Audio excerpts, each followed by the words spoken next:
Hey everybody, this is Jen Baker of 800 Furniture, and I wanted to talk to you a little bit about this piece that's behind me. It's actually almost done. So believe it or not, I don't paint every single piece of furniture that I work on, contrary to what you probably read on my blog. 95% of what I do is painted, but sometimes I come across a really gorgeous piece like this and I don't touch it with a paintbrush. So what I've done so far is I have replaced all the handles. So the original handles, let me see if I can find them. Here they are. The original handles are really gorgeous. So this piece of furniture is a Victorian Eastlake style washstand. You can tell it's a washstand because it's about the height and the size of like an end table. Normally there would be like a harp on the back or some sort of backsplash, and you would put a big bowl, like a wash basin, and a pitcher on it, and that's where you would wash your face in the morning. It was a wash stand.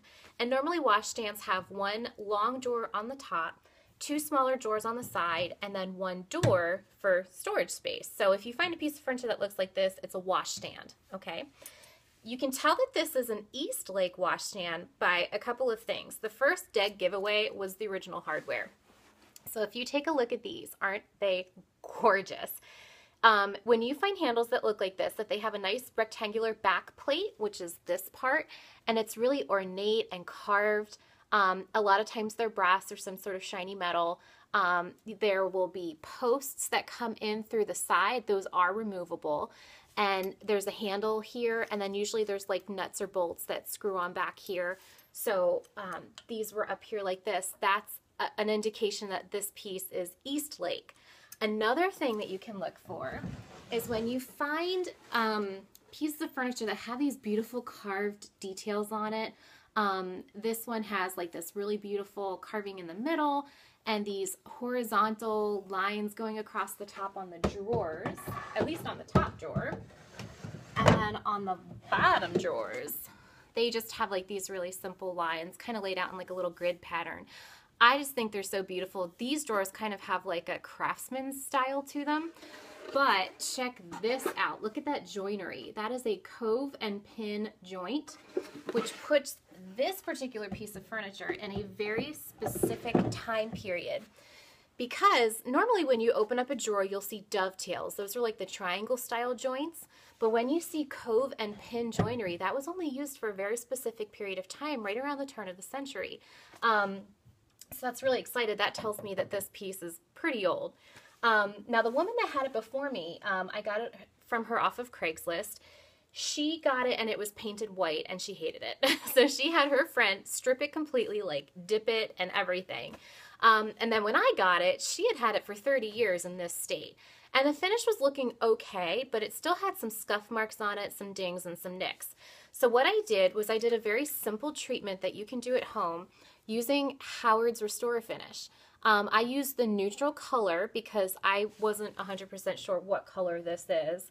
You know, is it mahogany, cherry? I don't know. So I just used neutral because you can use this on any finish.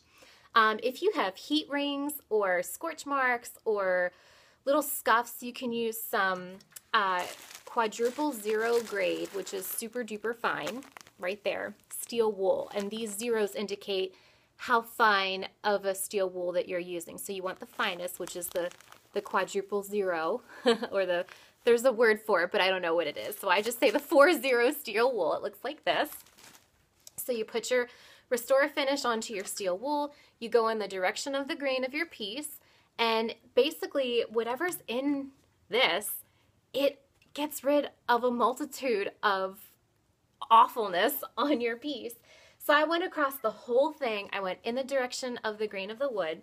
I didn't have to use steel wool because there weren't really that many deep gouges and scratches on it. So I used one of these really soft, round applicator pads. That's what I put mine on.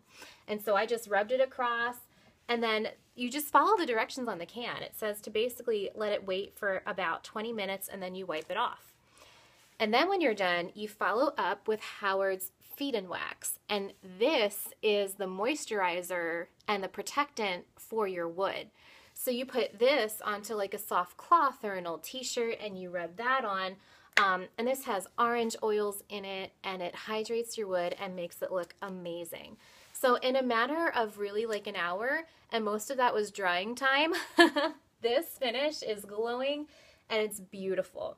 Now when I got it, it had all of the original hardware except for one handle. And I thought, oh, it's not going to be too hard to replace it. Yes, it was, because number one, I couldn't find this same pattern anywhere. House of Antique Hardware, Etsy, couldn't find it. Van Dyke's. So, but I did find other Eastlake style hardware, but they're really, really expensive. They're like $12 a handle, and that's without shipping. So multiply that out by 4, and then tack that onto what I already bought the piece for. Like, this thing would be way overpriced if I went in that direction. So instead, I went down to my local Ace Hardware. I got these simple, conservative handles here. I know that they're not Victorian Eastlake style, but these will keep this piece in an affordable price range when I go to sell it. They're simple, they're pretty, they're the right size, and I think that they look really great on it. I got a similar knob that goes with it, and so I'm now to the point where I'm almost ready to take this out the door, but I wanted to show you a couple other things. On this particular piece, when you open the door, it wouldn't stick, like it would just kind of hang open, and anytime you went to move it, the door would flap around. So what I did was I just got a little magnet catch right here from my hardware store, and I put the little plate here, and now it stays put the way that it should. And the other thing that I wanted to show you is when you have an old piece of furniture, normally the drawers tend to stick and they don't slide very nicely. So I am going to use Miss Mustard Seeds product for the month of December, which is the Mighty Little Wax Puck. And this wax puck is literally just a disc of wax. This is beeswax, okay? One of my favorite ways of using this is to rub it on the runners of drawers that are sticky and don't slide in and out very well. This adds a layer of lubrication, and it prevents the wood from rubbing together and splintering off, and it lets your drawers slide in and out a lot easier. So I'll start with one of the little guys first.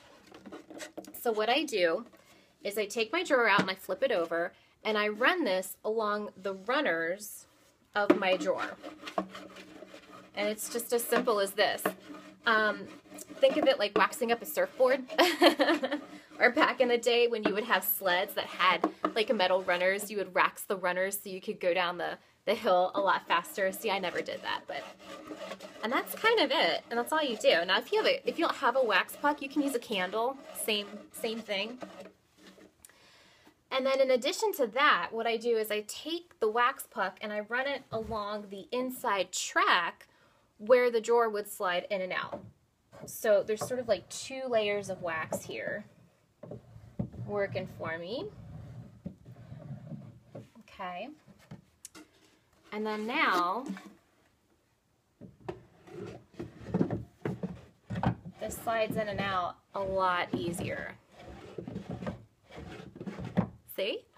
So I've already done it to these 2 drawers, and so this piece is pretty much ready to go. But it's just those little finishing touches, you know, getting the right hardware, making sure that all the doors close and catch properly. With your drawers, make sure that your drawers stop so that they're flush with the front of your furniture. A lot of times you'll get pieces where the drawers will go back too far and they're like inset. Do you know what I mean? So it's those little touches when you're working on furniture that really make a difference and make your piece seem a lot more put together than the piece that may be right next to you in competition. So just keep those in mind. This little guy is going to go out to one of my 3 locations, so keep an eye on my blog to see where it is, and if you're interested, maybe you can come and buy it.